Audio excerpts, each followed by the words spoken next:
Tak disangka, ia justru ditugaskan merawat seorang wanita bule mantan pramugari bernama Elsa yang mengalami kelumpuhan akibat kecelakaan pesawat.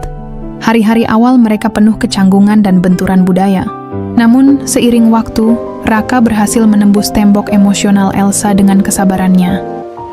Saudara, kisah sedih yang dialami oleh seorang pemuda tenaga kerja Indonesia, Raka, yang bekerja di Jerman ini seakan dia di tengah persawahan dan laut pantai. Karena itu saudara, Gino Motivator mencoba mengulasnya bagaimana kisahnya Raka menghadapi gadis lumpuh yang penuh rewel ini. Tentu saja tantangannya ada. Bagaimana kisahnya? Mari kita ikuti terus.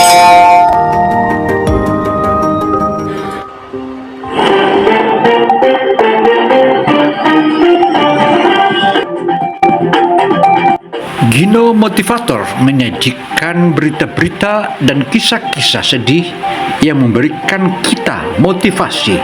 Ayo ikuti dan tontonlah hingga akhir.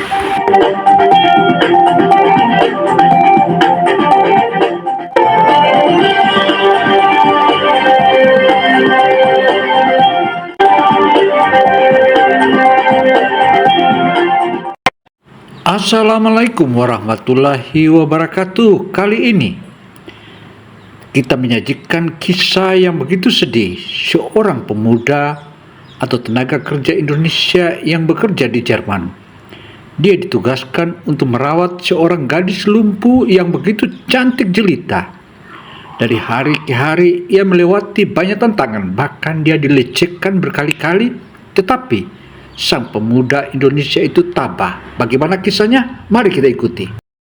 Raka, seorang pemuda sederhana dari Indonesia, merantau ke Jerman sebagai TKI demi memperbaiki nasib keluarganya.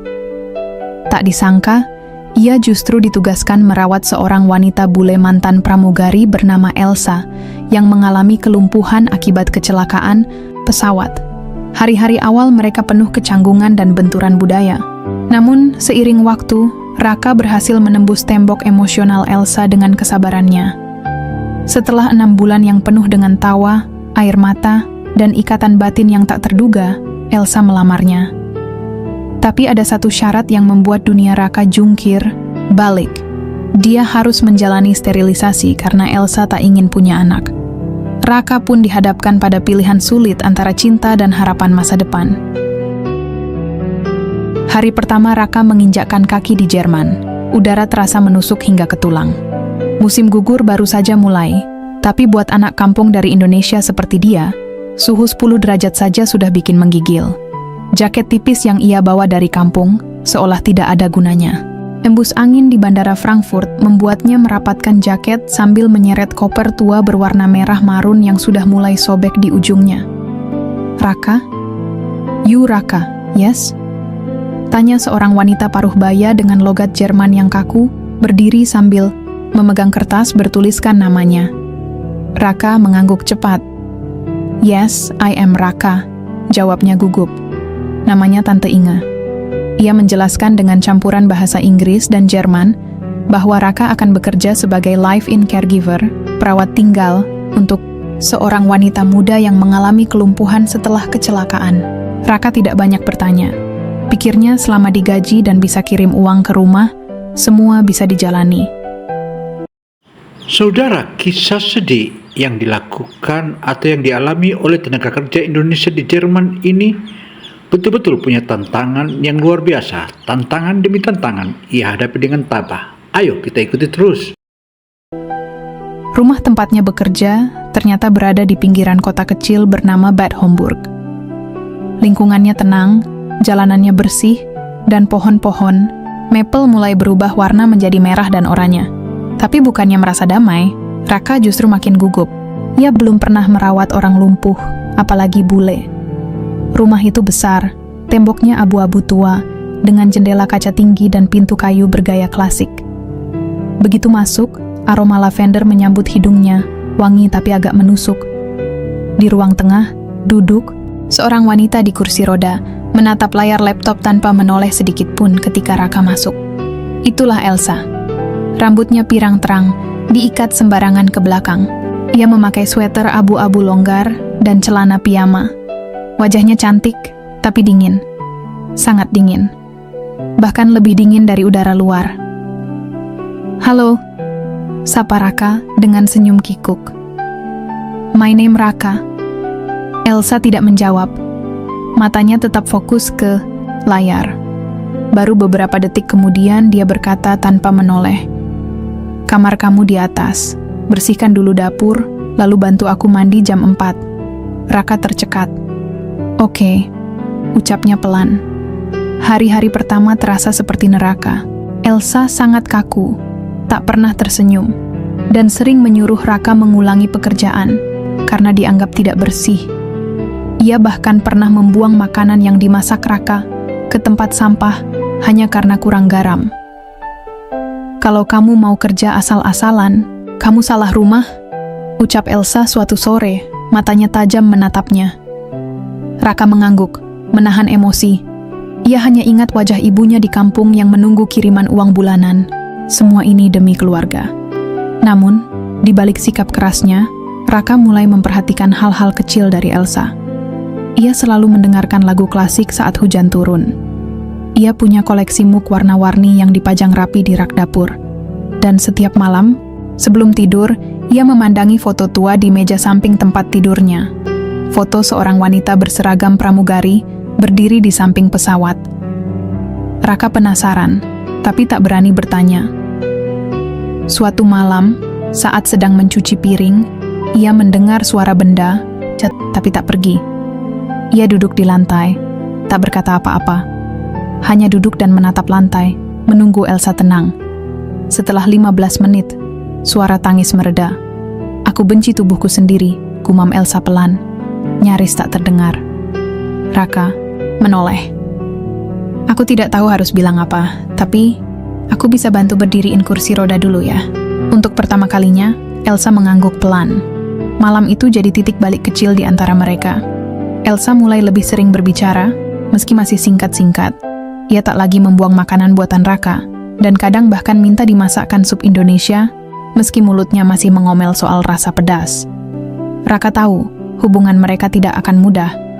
Tapi di balik dinginnya musim gugur dan kerasnya sikap Elsa, ada sesuatu yang perlahan mencair. Dan ia mulai merasa ingin tinggal lebih lama dari yang direncanakan. Udara di luar makin dingin. Daun-daun maple mulai gugur satu persatu, menumpuk di jalanan seperti karpet alam yang indah tapi sepi.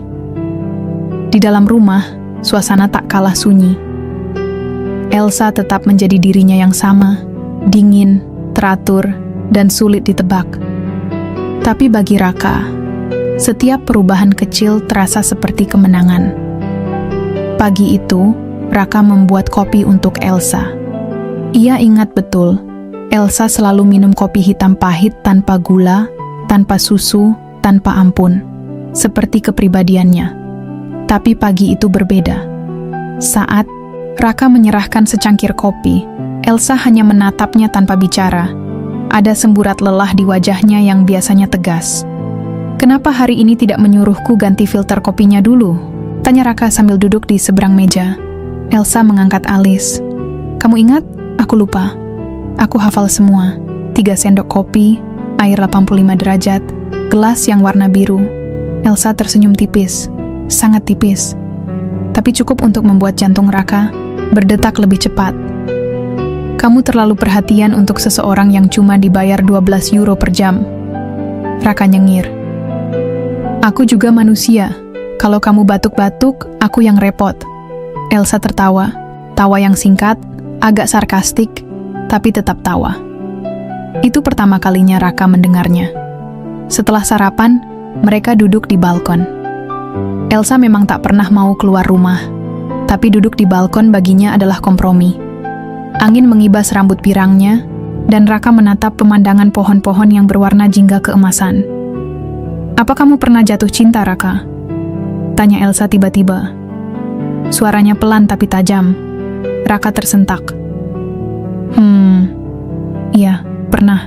Dulu, waktu SMA." "Apa dia balas perasaanmu?" Raka menggeleng sambil terkekeh. Enggak.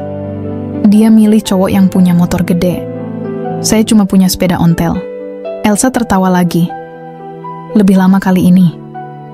Aku juga pernah jatuh cinta, katanya kemudian. Tapi dia mati. Raka menoleh, kaget. Tapi Elsa hanya memandang ke langit. Pilot. Dia pacarku. Kami biasa terbang bareng. Tapi saat pesawat jatuh, dia tewas seketika. Aku selamat, tapi begini. Ia menunjuk kakinya yang kaku. Raka terdiam. Ia tidak tahu harus berkata apa. Yang bisa ia lakukan hanya duduk diam di sebelah Elsa, menemani dalam keheningan. Setelah sore itu, Raka merasa Elsa mulai berubah. Bukan secara besar-besaran, tapi cukup untuk membuat pekerjaan terasa lebih ringan. Elsa mulai bertanya tentang Indonesia, tentang makanan pedas, tentang keluarga Raka, dan bahkan tentang cita-cita masa kecilnya. Aku pengen punya 5 anak, kata Raka suatu malam saat sedang menyuapi Elsa makan malam. Elsa terdiam beberapa saat. Kenapa 5? Biar rumah ramai. Kalau satu anak sakit, yang lain bisa bantu. Kalau satu gagal, yang lain bisa banggakan ibu. Aku cuma anak tunggal. Sepi banget rasanya. Elsa mengangguk pelan, tapi ekspresinya berubah sendu. Raka tahu, topik anak-anak bukan hal yang nyaman untuk Elsa.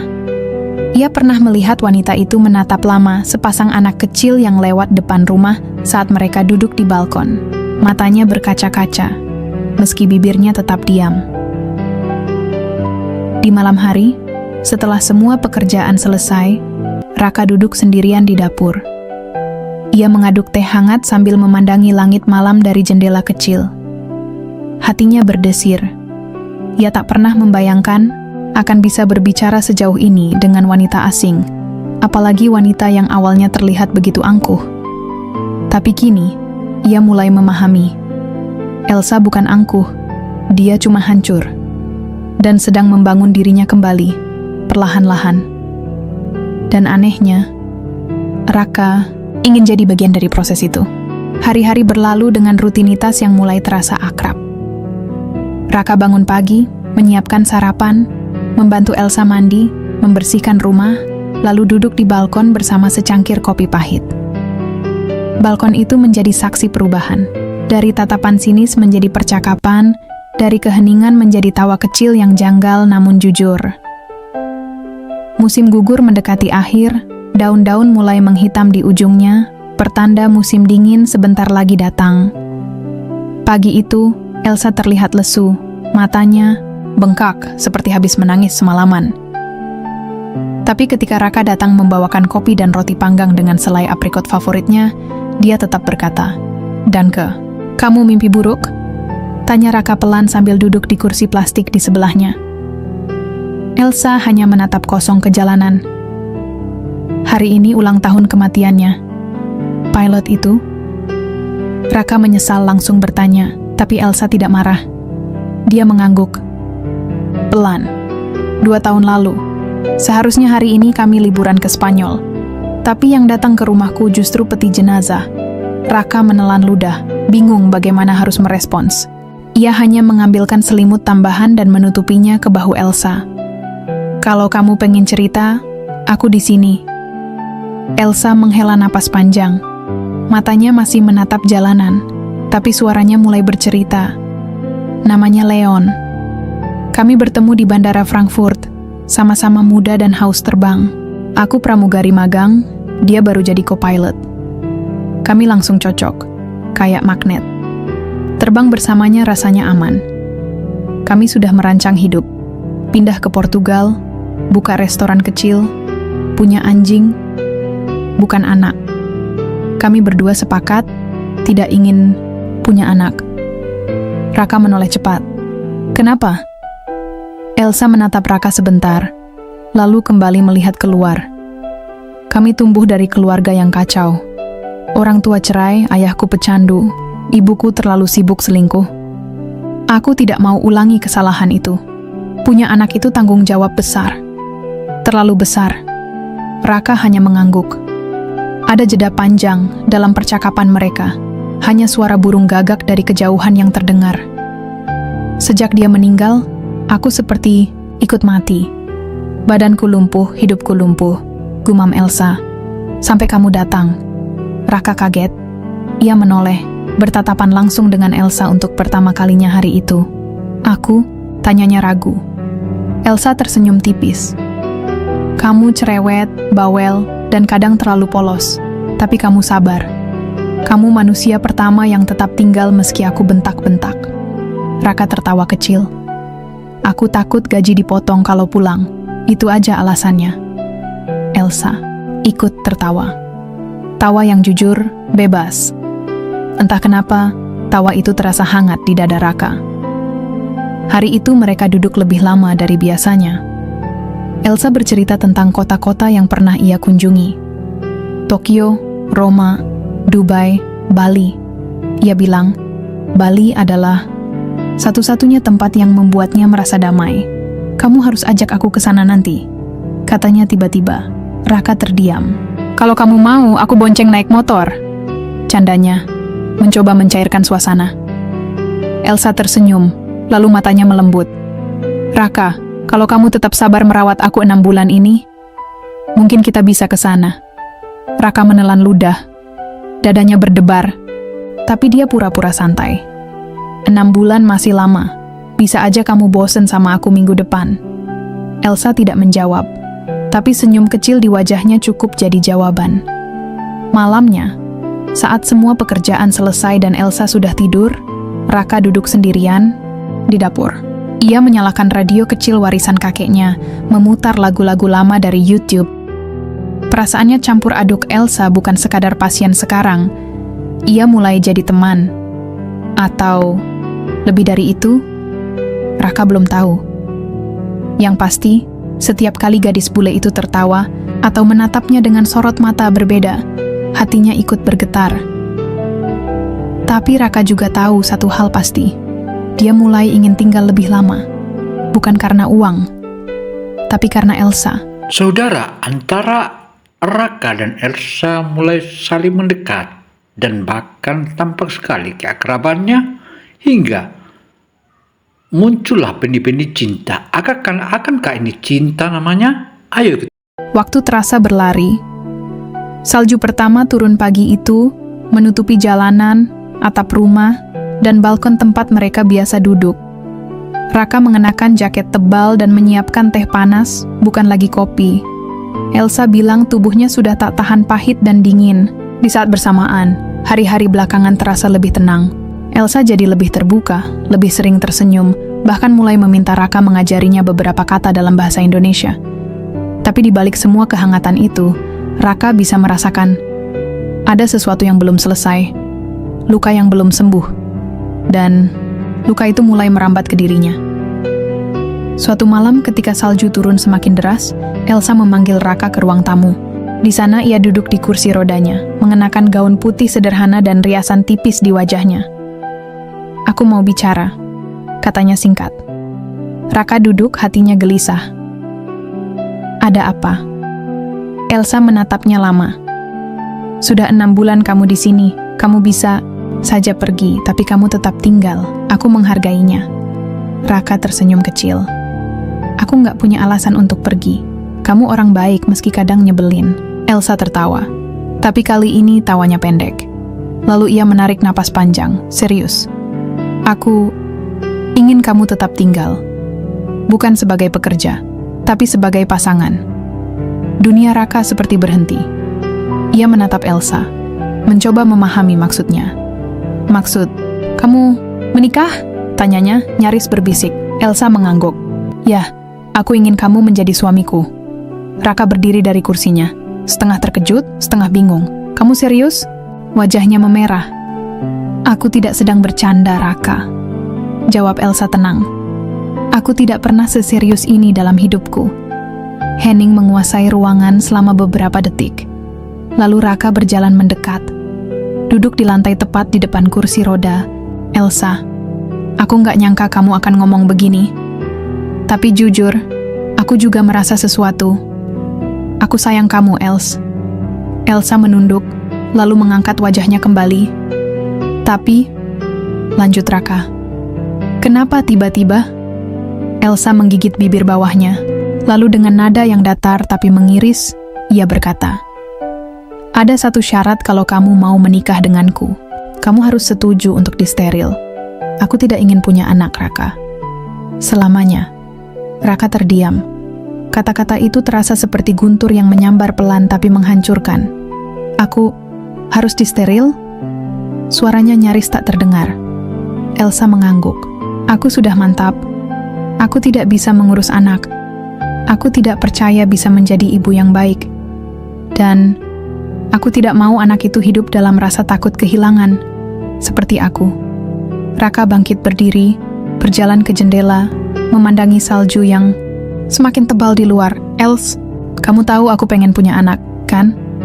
Aku pernah cerita. Aku pengen rumah yang rame. Aku pengen jadi bapak." "Aku tahu," jawab Elsa pelan. "Dan itulah kenapa ini berat. Tapi kalau kamu benar-benar sayang aku, tolong pertimbangkan. Karena aku nggak bisa berubah." Raka menutup matanya. Perasaan di dadanya campur aduk. Di satu sisi, ada cinta yang tumbuh dan menghangatkan hari-harinya. Tapi di sisi lain, ada impian masa kecil yang kini terancam padam. Ia kembali menatap Elsa. "Aku butuh waktu." Elsa mengangguk. "Ambil waktumu, tapi jangan terlalu lama. Karena aku juga butuh kepastian." Malam itu, Raka tak bisa tidur.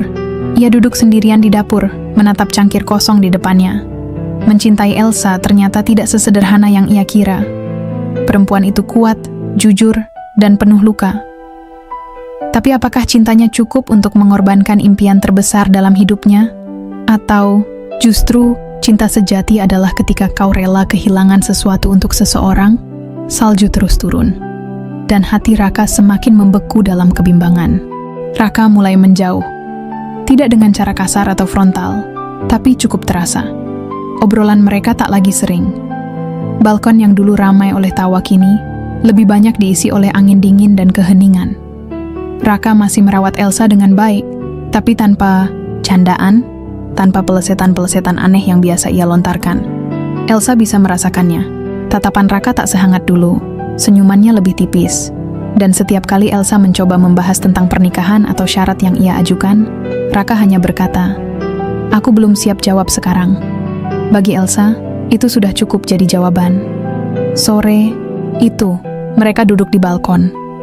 Salju menipis, tapi udara masih menusuk. Raka membawa 2 cangkir teh, meletakkannya di meja kecil di antara mereka, lalu duduk. Tanpa suara, Elsa memandangnya lama. "Apa kamu marah padaku?" Raka menggeleng.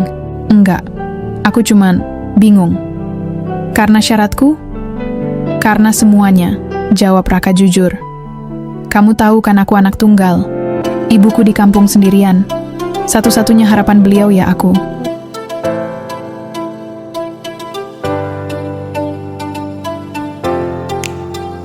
Dia pengen punya cucu. Aku juga pengen punya keluarga yang lengkap, yang dulu nggak aku punya." Elsa menunduk, menggigit bibir bawahnya. "Aku nggak bisa kasih itu," gumamnya lirih. "Kalau kamu maksa, aku yang bakal menderita seumur hidup." Raka memejamkan mata. Hatinya terasa perih. Ia mencintai Elsa, tapi mencintai tak selalu cukup. "Aku sayang kamu, Els, tapi aku juga punya mimpi, dan kamu minta aku buang mimpi itu." Elsa mengangkat wajahnya. Matanya memerah. "Aku nggak minta kamu buang mimpi, Raka. Aku cuma minta kamu memilih." Bukankah itu sama aja? Keheningan menggantung di udara. Salju mulai turun tipis. Suasana seperti tahu bahwa 2 hati sedang saling melukai. Beberapa hari setelah percakapan itu, Raka mulai keluar rumah lebih sering. Ia bilang ingin mencari udara segar, tapi Elsa tahu Raka sedang mencari jawabannya sendiri. Sampai suatu malam, Raka pulang lebih lambat dari biasanya. Wajahnya lesu, jaketnya basah. Ia masuk ke dapur tanpa menyapa Elsa yang menunggunya di ruang tamu. "Aku nungguin kamu," kata Elsa. Raka berhenti di ambang pintu dapur, lalu memutar tubuh pelan. Tatapannya letih.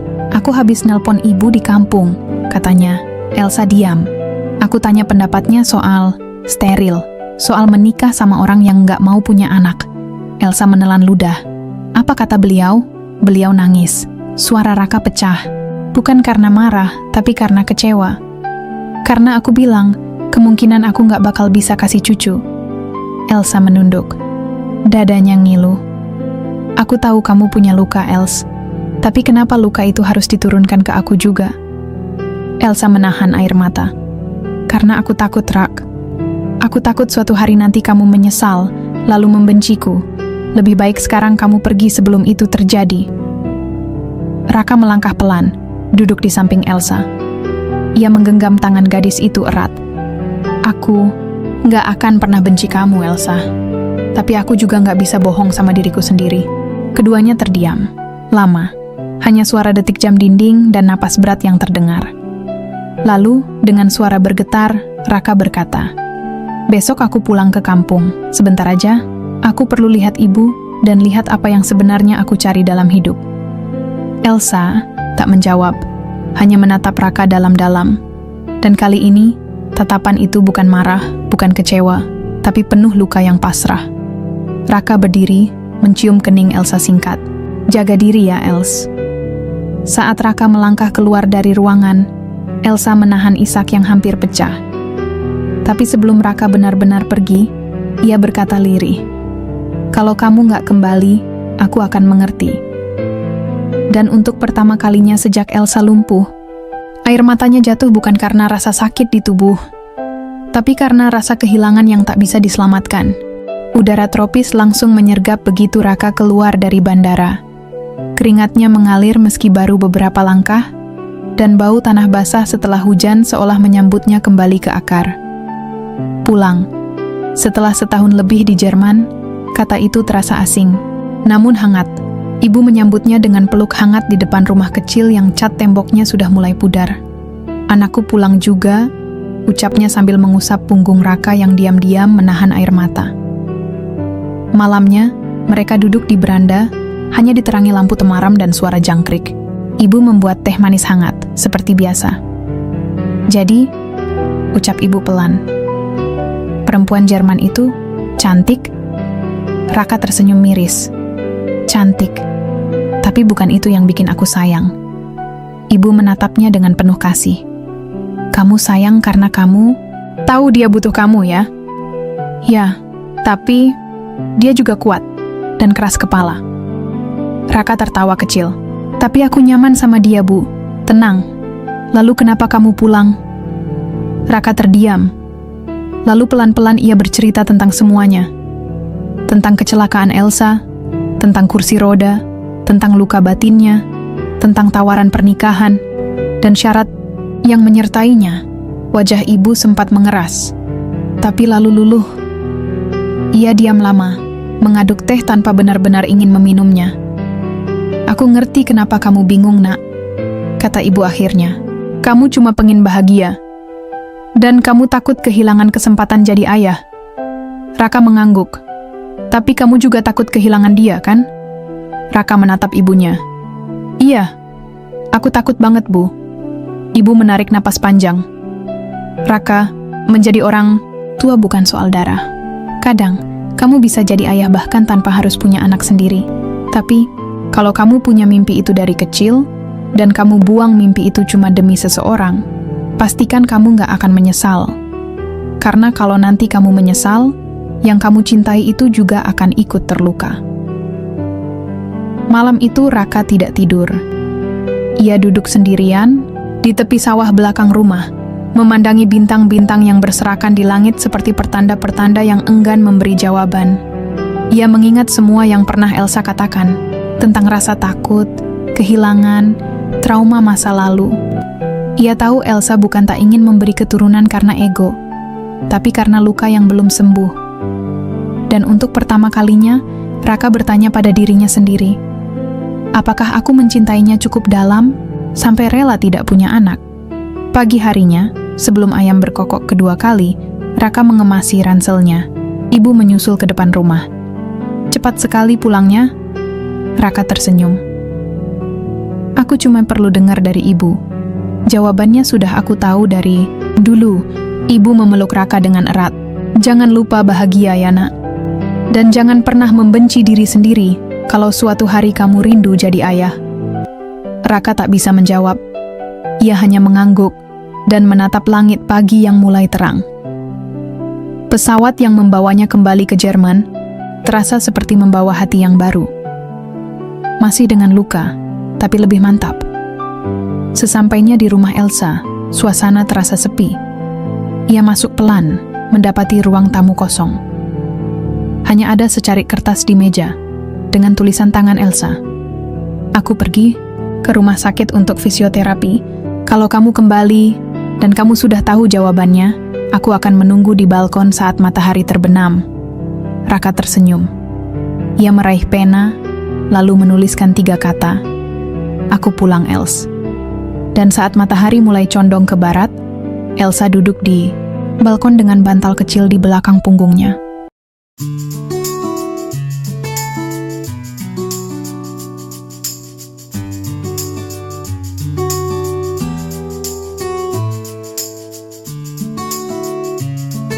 Ia mengenakan sweater abu-abu dan wajahnya tenang, meski sedikit gelisah.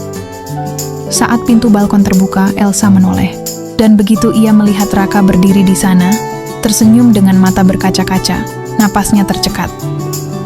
Aku di sini bukan karena aku rela buang mimpiku, kata Raka sambil duduk di sampingnya. Elsa menunduk. Aku di sini karena kamu adalah mimpiku, yang baru. Elsa tak bisa berkata apa-apa. Air matanya jatuh tanpa bisa ditahan. Raka menggenggam tangannya. Aku nggak tahu masa depan kita kayak gimana. Tapi selama kamu mau, aku akan tetap di samping kamu. Dengan atau tanpa anak. Elsa terisak, lalu tertawa kecil di tengah tangisnya. Kamu gila. Gila karena cinta, jawab Raka, berusaha bergaya sok romantis. Dan sekarang, gimana kalau kita nikah diam-diam sebelum kamu berubah pikiran? Elsa tertawa sambil mengangguk. Dengan satu syarat, jangan bilang steril lagi, aku udah siap, sela Raka cepat. Elsa mencubit lengannya. Bukan, syaratnya, kamu harus terus buat aku ketawa setiap hari. Raka memeluknya. Itu sih gampang, aku lahir untuk bikin kamu bahagia, Bu Elsa. Dan untuk pertama kalinya dalam hidup Elsa sejak kecelakaan itu, ia merasa ringan. Karena mungkin, cinta tidak selalu butuh keturunan, tapi butuh keyakinan. Pernikahan mereka berlangsung sederhana. Sangat sederhana. Tak ada gaun panjang, tak ada bunga-bunga mahal, bahkan tak ada musik atau tamu. Hanya 2 manusia yang saling mencintai, 2 tangan yang saling menggenggam erat, dan saksi pernikahan dari komunitas Indonesia di Jerman yang bersedia membantu. Raka mengenakan batik biru tua yang dikirimkan ibunya dari kampung, sementara Elsa mengenakan dress putih polos dengan rambut diikat rapi ke belakang. Di wajah mereka ada gugup, tapi lebih banyak bahagia. Aku nggak pernah nyangka nikah kayak gini, gumam Raka sambil membenarkan kerah bajunya di depan kaca. Nggak ada pelaminan, nggak ada nasi kuning, balas Elsa sambil tertawa. Tapi kamu, ya tahu nggak? Tidak apa-apa. Ini pernikahan terbaik dalam hidupku. Mereka berpandangan, lalu tertawa bersama. Untuk pertama kalinya, luka mereka terasa benar-benar mulai sembuh. Namun, kebahagiaan itu tidak berlangsung lama. Seminggu setelah pernikahan, saat mereka duduk menikmati sarapan, pintu rumah diketuk keras. Raka yang membukakan, dan wajahnya langsung berubah saat melihat siapa yang datang. Seorang wanita, tinggi, pirang, dengan tubuh tegap. Matanya tajam dan mulutnya langsung membuka tanpa basa-basi. Kamu Raka? Iya. Maaf, kamu siapa ya? Wanita itu melangkah masuk begitu saja. Elsa yang duduk di kursi roda langsung pucat begitu melihat siapa yang berdiri di hadapannya. Anna? Ucap Elsa pelan. Anna menatapnya tajam. Jadi kamu beneran menikah ya? Elsa tampak gugup. Raka melangkah ke samping istrinya, menggenggam bahunya. Ada apa ini, Els? Elsa menarik napas panjang. Anna, mantan tunanganku. Anna menyilangkan tangan di dada. Kamu bahkan gak bilang kamu masih hidup. Raka mengerutkan kening. Tunggu, kamu kira dia meninggal? Ana tertawa sinis.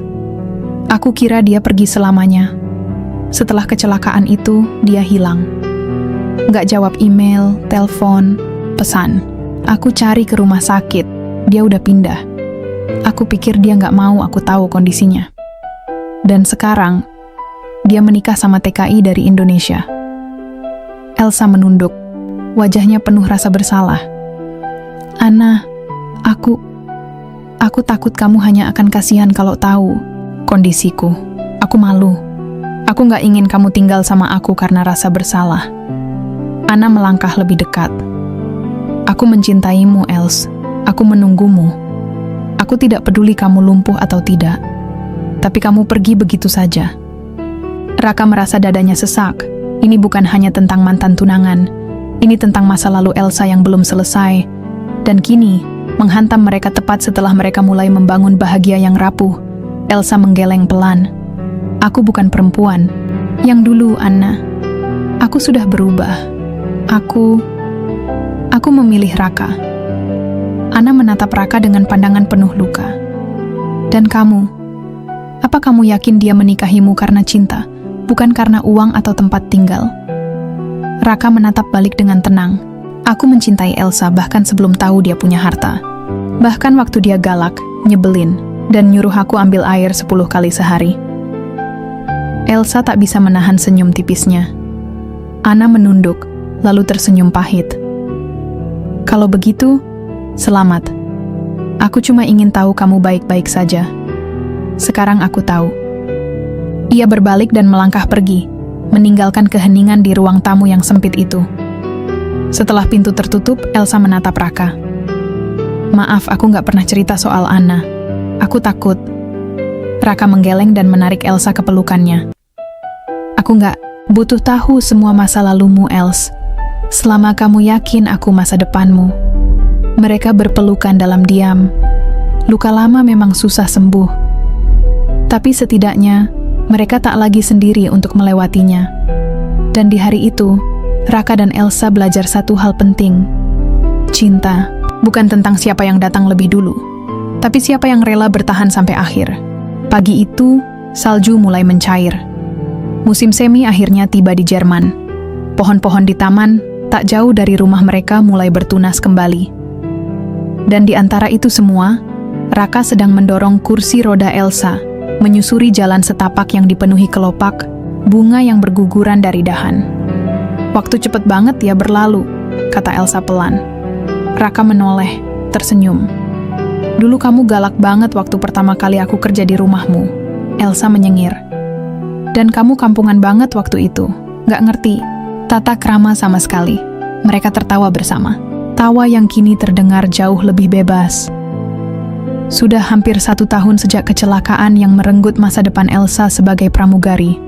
Dan hampir 1 tahun pula sejak Raka datang ke hidupnya. Awalnya sebagai TKI, lalu perawat, lalu suami, dan sekarang sahabat sekaligus cinta sejatinya. Keputusan untuk menikah tetap mereka jalani, meskipun tak sesuai dengan bayangan orang kebanyakan. Tidak ada pesta, tidak ada restu dari semua pihak, dan terlebih, ada syarat yang terus menggantung dalam hati Raka. Sterilisasi. Namun, seminggu setelah Ana datang dan membuka mata Elsa, bahwa ia tidak bisa terus hidup dengan rasa takut, semuanya berubah. Elsa menolak syarat lamaran yang dulu ia ajukan sendiri. Aku gak mau kamu kehilangan sesuatu yang penting buatmu hanya karena aku takut. Kalau kamu pengen punya anak, kita bisa cari cara. Kita bisa adopsi. Kita bisa pertimbangkan surogasi nanti. Atau kita hidup berdua aja. Tapi semua itu harus jadi keputusan bersama, bukan paksaan sepihak dariku. Raka, dengan air mata yang hampir tumpah waktu itu, hanya menjawab pelan, aku cuma butuh kamu, itu aja. Dan sejak saat itu, mereka hidup dengan janji baru, menemukan bentuk bahagia mereka sendiri. Tak harus sempurna, tak harus seperti orang lain, tapi cukup untuk membuat mereka saling bertahan. Hari ini, mereka duduk di bangku taman. Raka membuka kotak bekal berisi nasi goreng sisa tadi malam.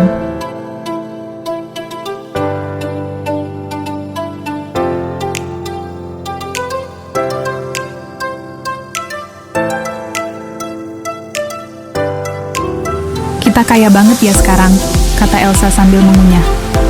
Bener, kayaknya cinta, sahut Raka bangga. Elsa melirik ke arah Raka, matanya menghangat. Makasih ya Rak, karena tetap tinggal meski aku nyaris nggak punya apa-apa. Raka menggeleng. Justru karena kamu pernah kehilangan segalanya, kamu jadi punya segalanya. Kamu punya hati yang tulus. Dan aku cuma butuh itu. Salju terakhir dari musim dingin akhirnya benar-benar mencair, bunga-bunga mekar.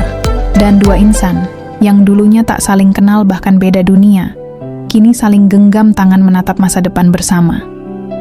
Mereka tahu masa depan bukan tanpa tantangan, tapi mereka juga tahu cinta yang diperjuangkan tanpa syarat akan selalu punya rumah.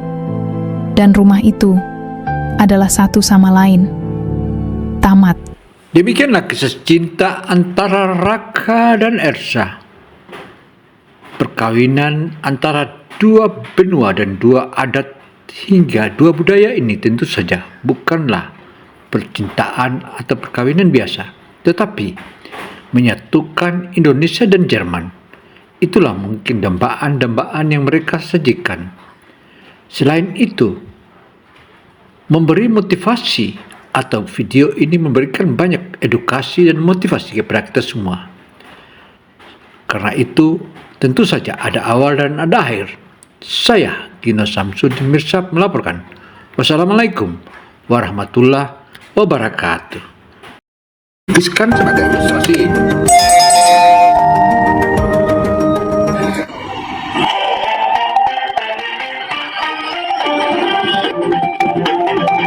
Gino Motivator menyajikan berita-berita dan kisah-kisah sedih kan kita motivasi. Ayo ikuti dan tontonlah hingga akhir.